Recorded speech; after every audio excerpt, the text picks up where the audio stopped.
काल्पनिक पात्र है नाटक में, जिसका इतिहास से कोई भी संबंध नहीं है। और जयशंकर प्रसाद जी ने कोमा को अपने नाटक को आकर्षक बनाने के लिए इसमें चित्रित किया हुआ है। और कोमा का जो प्रवेश होता है इस नाटक में वो द्वितीय अंक के साथ ही होता है। पहले अंक में कहीं भी कोमा का जिक्र नहीं होता है। जैसे ही द्वितीय अंक शुरुआत होता है, सकराज के शिविर में कोमा को प्रवेश करते हुए दर्शाया जाता है, तो वहीं पर कोमा नाटक में आती है। आप मुझे बताओ, कोमा किसकी भूमिका निभा रही है नाटक में?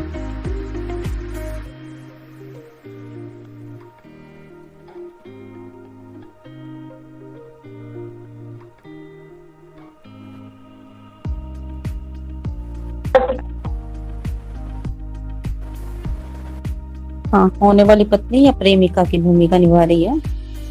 इसके जो पालने वाले पिता है, पालक पिता है, वो मिहिर देव हैं। और ये अपने स्नेही व्यवहार, सच्ची प्रेमिका, करुणामयी हृदय वाली, नारी मर्यादा को बचाने वाली की भूमिका निभाती है, जैसा कि हम इसके चरित्र चित्रण में पढ़ेंगे।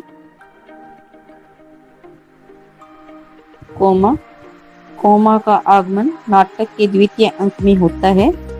वह नाटक की काल्पनिक पात्र है। वह आचार्य मिहिर देव की पालिता पुत्री है तथा सकराज की प्रेयसी है। उसका चरित्र नाटक में सबसे कोमल, स्नेहमयी और प्रेम पुजारी सख्त कन्या का है। नाटक के आधार पर उसके चरित्र की विशेषताएं इस प्रकार से हैं। जैसे नंबर 1, प्रकृति प्रेमी, यानी प्रकृति में रुचि रखने वाली के जैसे ही ये नाटक में प्रवेश करती है तो छोटे छोटे फूल वाले पौधे हैं, उन पौधों को देख करके ये सोचती है कि इन पौधों को पानी नहीं लगाया गया है। जैसे पानी नहीं लगे होने के कारण फूल वाले पौधे हैं वो मुरझा जाते हैं, तो प्रकृति प्रेमी होने के कारण ही वो फूल पौधों की तरफ ध्यान देती है।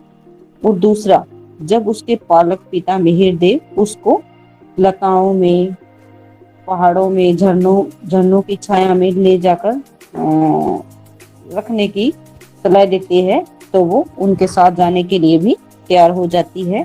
तो ये उसका प्रकृति प्रेम ही प्रदर्शन किया जा रहा है जयशंकर प्रसाद जी के द्वारा। कोमा को प्रकृति से अतिशय प्रेम है। नाटक में उसका प्रवेश ही प्रकृति के मनोरम वातावरण से होता है तथा वह वाटिका के पौधों को सींचते हुए प्रकृति के प्रति अपना प्रेम इन शब्दों में व्यक्त करती है। इन्हें सींचना पड़ता है, नहीं तो इनकी रुखाई और मलिनता सौंदर्य पर आवरण डाल देती है। देखकर आज तो इनके पत्ते धुले हुए भी नहीं हैं। इसमें फूल जैसे मुकुलित होकर ही रह गए हैं। खिलखिलाकर हंसने का मानो इनमें बल ही नहीं है। यानी प्रकृति सौंदर्य की तरफ ध्यान देने वाली है, तभी ये इन पेड़ पौधों के बारे में सोच रही है। नंबर 2 है प्रेमी हृदय, यानी प्रेम करने वाली के रूप में इन्होंने अपनी महत्वपूर्ण भूमिका निभाई है। और इसने ये भी बताया है नाटक के अंदर कि प्रेम करने की भी एक ऋतु होती है। उस ऋतु में जो व्यक्ति प्रेम करता है और जो व्यक्ति प्रेम से चूक जाता है, दोनों ही जो समझदार व्यक्ति होते हैं उनकी नजर में मूर्ख बनते हैं। और इसने यौवनावस्था को प्रेम करने की सबसे सही समय बताया है यौवनावस्था को। तो अपनी यौवनावस्था को भी इसने संबोधित किया है। कोमा एक स्नेहमयी व सौंदर्यमयी नवयुवती है जिसका हृदय प्रेम से पुलकित है। वह जीवन के लिए प्रेम को आवश्यक मानती है तथा यह भी समझती है कि प्रेम करने का भी एक समय होता है। उस समय यदि प्रेम विहीन रहा जाए तो मनुष्य का जीवन नीरस ही व्यतीत हो जाता है। वह कहती है प्रेम करने की भी एक ऋतु होती है, उसमें चूकना, उसमें सोच समझकर चलना दोनों बराबर है। सुना है दोनों ही संसार के चतुरों की दृष्टि में मूर्ख बनते हैं। वह युवावस्था को प्रेम के लिए सबसे उपयुक्त समय समझती है और ये गीत गाती हुई अपनी यौवनावस्था को ही संबोधित करती है। यौवन तेरी चंचल छाया, इसमें बैठ घूंट भर पी लूं जो रस तू है लाया। मेरे प्याले में मद बनकर कब तो चली समाया, जीवन बंसी के छिद्रों में स्वर बनकर लहराया।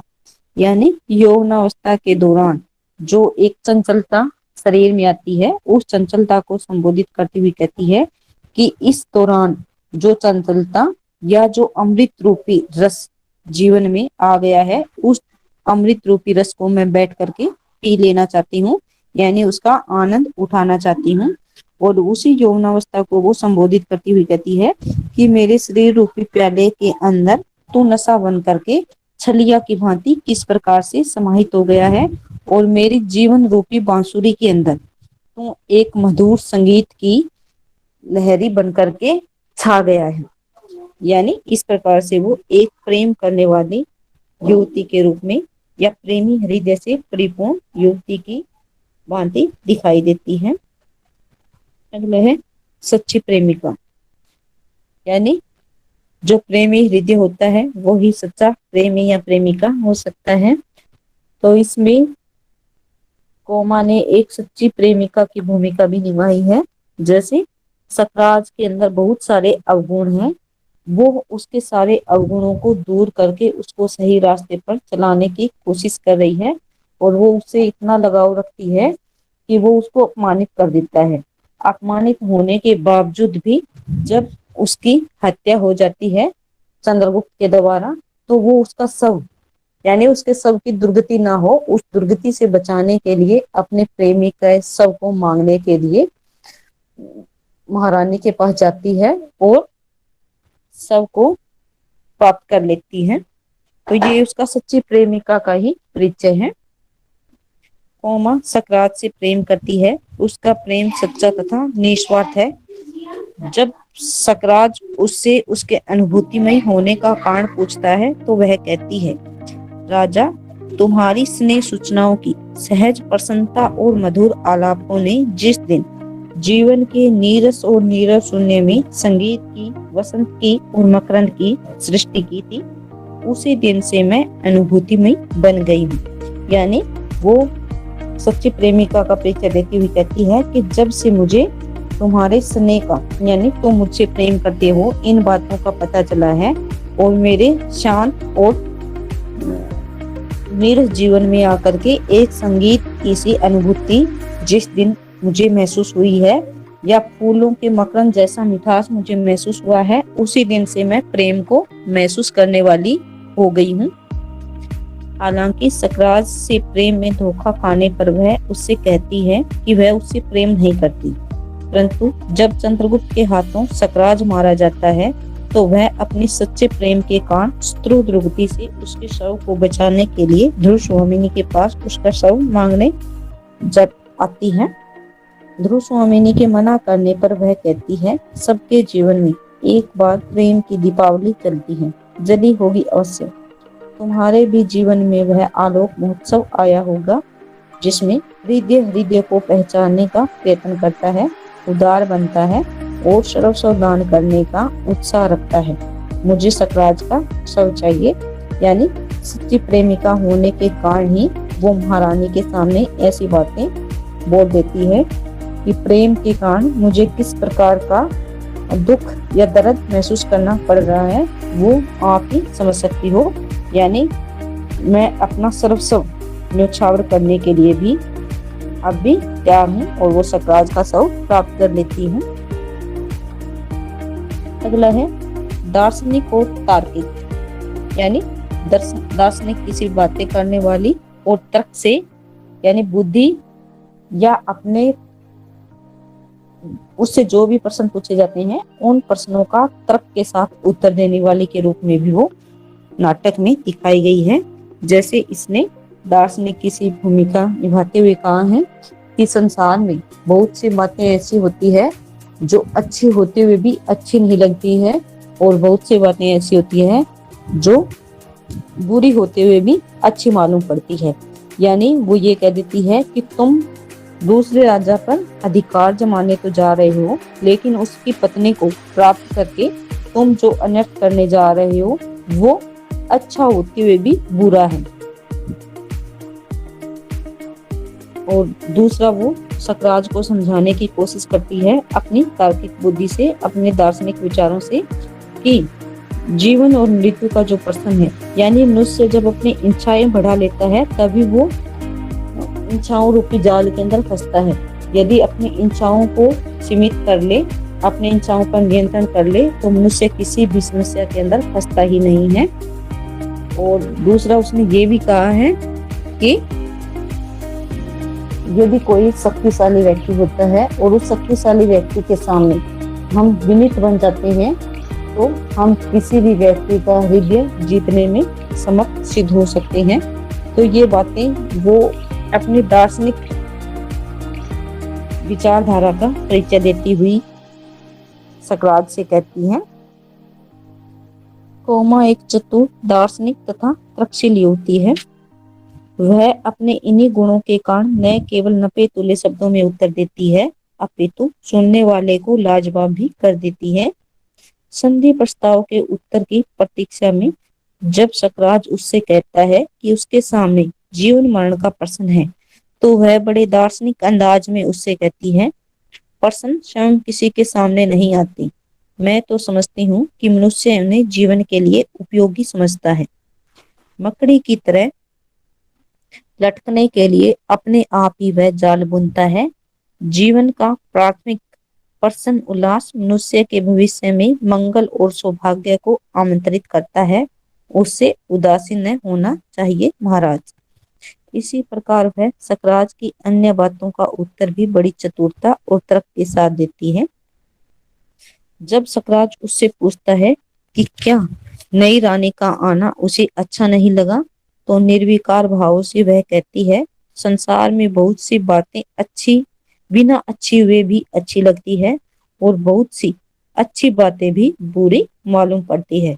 यानी वो ये सिद्ध करना चाहती है कि तुम दूसरे राजा पर तो अधिकार करने जा रहे हो, यानी उससे संधि के बातें मनवाने जा रहे हो, लेकिन उसकी पत्नी को उपहार में लेकर के तुम ये बात या ये काम तुम अच्छा नहीं कर रहे हो। अगला है युद्ध विरोधी, यानी मानवीय गुणों से परिपूर्ण है, प्रेमी हृदय है और सहृदय युवती है, इसलिए ये युद्ध के विपक्ष में है, यानी युद्ध का ये विरोध करने वाली युवती के रूप में दिखाई देती है। जब सकराज युद्ध के लिए तत्पर हो जाता है तो ऐसे हालात में ये सकराज को समझाने की कोशिश करती है कि नहीं, युद्ध करना कोई अच्छी बात नहीं है और युद्ध में हमेशा ही मानवता का नुकसान होता है। कोमा युद्ध तथा उपद्रवों के पक्ष में नहीं है। वह जानती है कि युद्ध में हमेशा मानवता की हार होती है। यही कारण है कि जब सकराज कहता है कि वह युद्ध के पक्ष में नहीं है, परंतु प्रतिशोध के कारण गुप्तवंशियों से युद्ध करना चाहता है, तो अपनी युद्ध विरोधी विचारधारा के कारण वह कहती है, संसार के नियम के अनुसार आप अपने से महान के सम्मुख थोड़ा सा विनीत बनकर इस उपद्रव से अलग रह सकते थे। तो ये तभी ये समझाना चाहती है कि दो व्यक्ति होते हैं, जैसे युद्ध करने वाले दो व्यक्ति होते हैं, और उस दो में से कोई एक व्यक्ति उस युद्ध में अग्रसर ना हो, यानी युद्ध से पीछे हटने वाला हो, या जैसे दो वाक युद्ध हो रहा है, दो बोल करके युद्ध कर रहे हैं, व्यक्ति झगड़ा कर रहे हैं, तो उसमें से एक व्यक्ति यदि चुप रह जाता है तो दूसरे व्यक्ति की शक्ति है वो अपने आप ही कमजोर हो जाती है।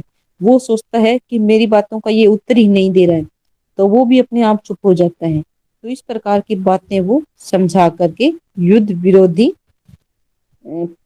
अपना परिचय देती है कि वो युद्ध के विपक्ष में है।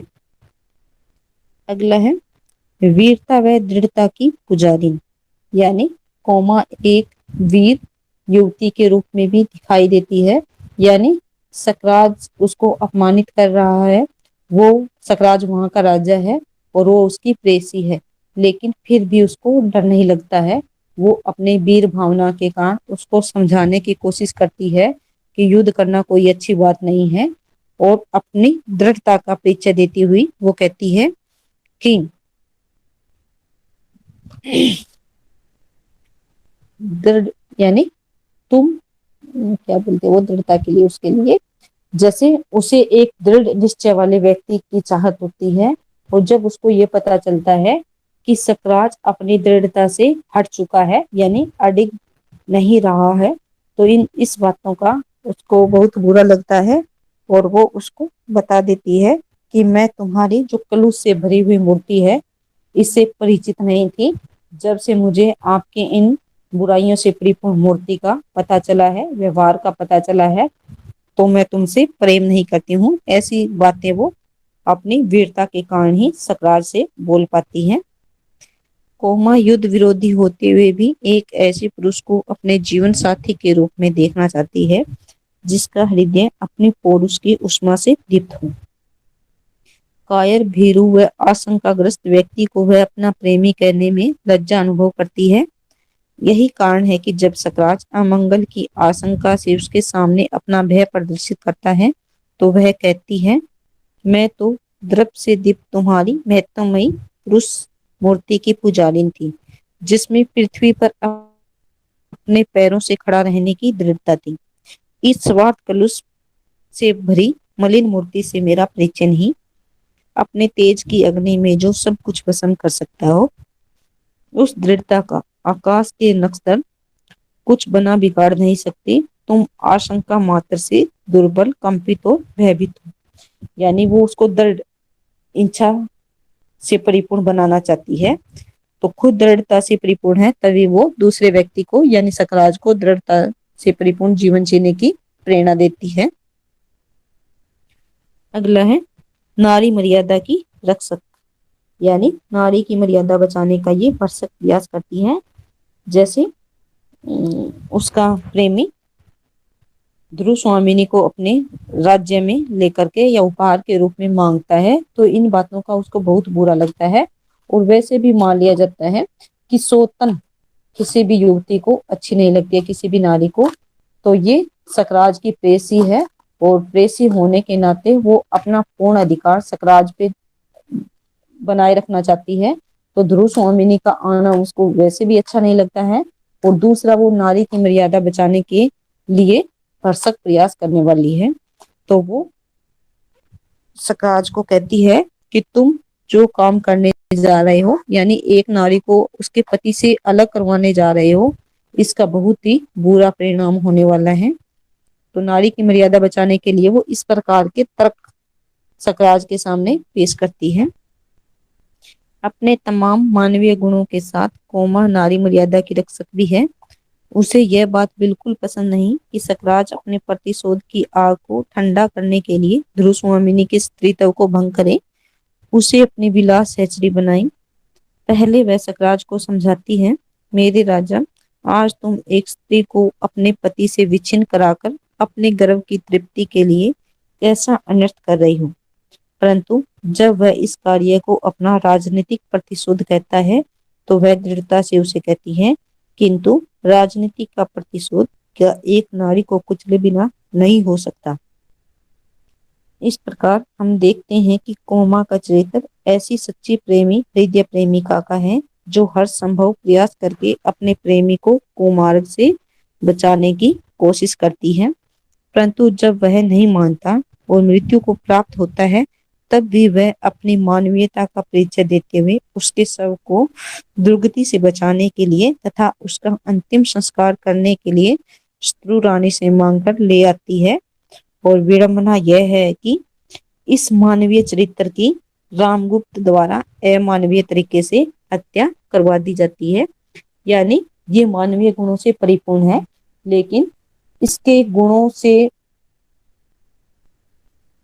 से अप्रभावित होते हुए रामगुप्त इसकी अमानवीय तरीके से हत्या करवा देता है। कहने का मतलब